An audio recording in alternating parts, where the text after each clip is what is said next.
Coming up on the SBS On the Money podcast, BHP challenges for market dominance of CBA. Support for Jerome Powell is attacked, and we take a close look at the investment themes for 2026. All of that and more next.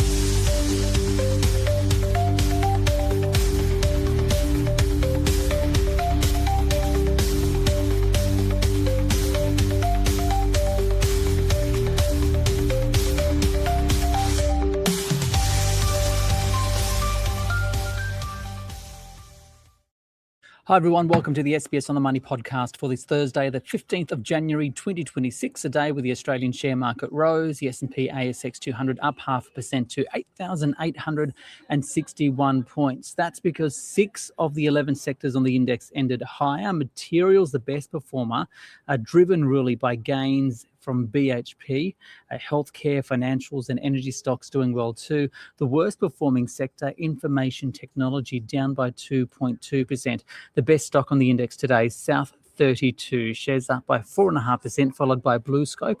It gained about 4%. The worst performance, as I mentioned, those tech stocks, Zip down by 6%, Life 360 off by 5%. For more on the day's market action, including the challenge between BHP taking on the Commonwealth Bank to become Australia's largest listed company, I spoke with Chris Weston. He's the head of research at Pepperstone.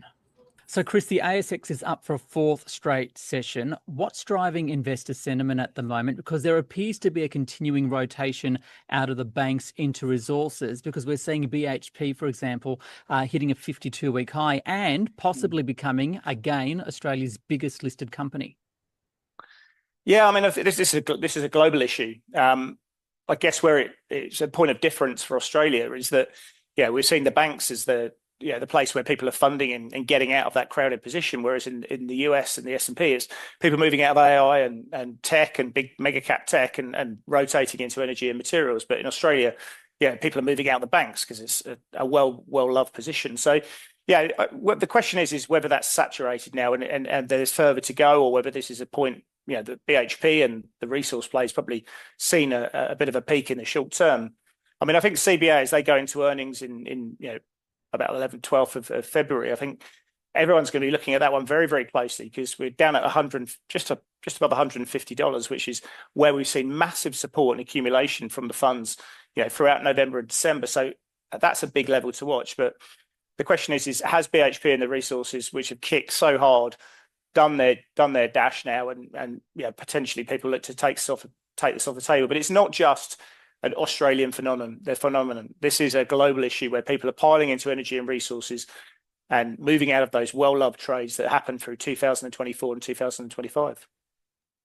Speaking of those kind of stocks doing well, or those indices, the S&P 500 in the US, all-time highs. That's despite ongoing geopolitical issues. We're entering US earnings season. How do you view the US market at the moment?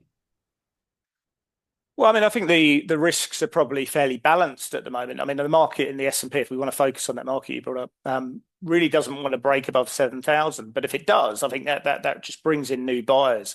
Look, I think when you come to earnings season, we've got Netflix next week, we've got some of the banks reporting still, and they're really well priced for perfection. So we'll see if that the valuation issue kicks in.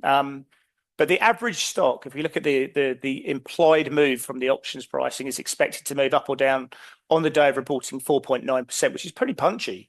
So given where we are in terms of valuation and at the absolute level, people are expecting big movement in the market. So obviously that's a risk for people, but yeah, we'll see what happens. But I think a breakthrough 7,000 in the S&P, I think that brings out new buyers and we continue to push higher.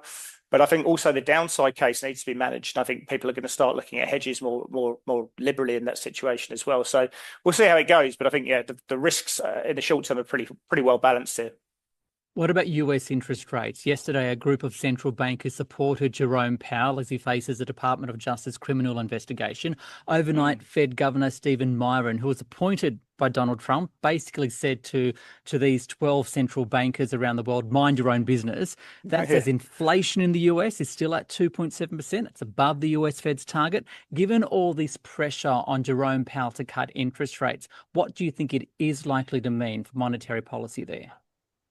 Look, I think the galvanized support from some of these key players for Jerome Powell is very telling. And I think, Jerome Powell will stand very firm. I think his legacy will be in play despite what Donald Trump's doing there. I don't think the Fed are going to cut rates this year. And I think that may well vex Donald Trump in this situation. Obviously, he's got a vested interest in getting interest rates down. He wants to make affordability the big thing in America at the moment. But I think, if you look at the CPI print, take out the elements of that, take out the elements of the producer price index, and add that to what the Fed set policy to, which of course core PCE, which comes out later this month. That we're looking at a number which is sort of 0.4, 0.5 month on month, which is pretty punchy. And so I think, obviously January, any kind of movement in January in the meeting there is off the cards later this month. And the market's not pricing the next rate cuts until June, which is of course just the meeting just after Jerome Powell steps down. So that's a good tactical one. But I honestly don't think that my base case is that the Fed are done now. I think they're going to keep rates on hold for the rest of the year. Still, there's a lot of uncertainty in the market. As a result, we're seeing these safe havens, gold, silver hit record highs, copper hitting a record high. I think tin's doing well as too. Yep. We've spoken a lot about those in the past. But what about Bitcoin now? Well, Bitcoin's having its day now. I mean, we saw a nice breakout. It's been a bit of a tight range for the last couple of months, and it's broken out topside. It's sort of failed at one of the moving averages, the long-term moving average. But it's seeing some good flow. I mean, we're seeing volume pick up. I think people are asking why it's moving and breaking out. I don't think you need to justify it. You're seeing leverage, short positions closing out. Futures volumes moved up. Is this the time that now Bitcoin can have a bit of a run and the crypto movement can have a run, a bit higher in the short term? I'm a little bit concerned about silver. I think going back into that world, the volatility, the expected volatility priced by options is expecting massive moves now. And I think that you could see some very, very sharp drawdowns coming through. So I'm a bit concerned, and maybe some of that money is coming out of the precious metal scene, which has had such a good run. I mean silver's up 98% since October. So maybe some of that money is rotating out of the precious metal scene, some of the very profitable positions, and then moving back into the crypto scene. So we'll have to see. But I don't think there's any major new news which has caused a bit of an upside move in the last couple of days. But we'll see. But I'd certainly be very skeptical or very concerned about positioning in the gold price and silver in the short term. There could be some big volatility in the short term. And finally, what do you see as the key investment themes for 2026? Well, I think everyone's focused on the AI scene and the capex rollout and the data center build up and the risks that are going to come through the credit markets for this year. But I'm actually looking at something slightly different. I mean, obviously we're very much focused on that, and that could be some big volatility. We're already seeing quite a few of these Mag 7 stocks breaking down. But for me, it's the space economy. I think that's going to be what everyone's going to be talking about by probably Q3 of this year and certainly into 2027. We're talking about the SpaceX IPO. China have already said that they're going to be looking to bring a sort of a competitive situation. We could see Sam Altman from OpenAI coming out with a competitive situation for SpaceX. I think data centers, it's a big word, but there's lots of talk about maybe $100 billion worth of investment going into data centers in space.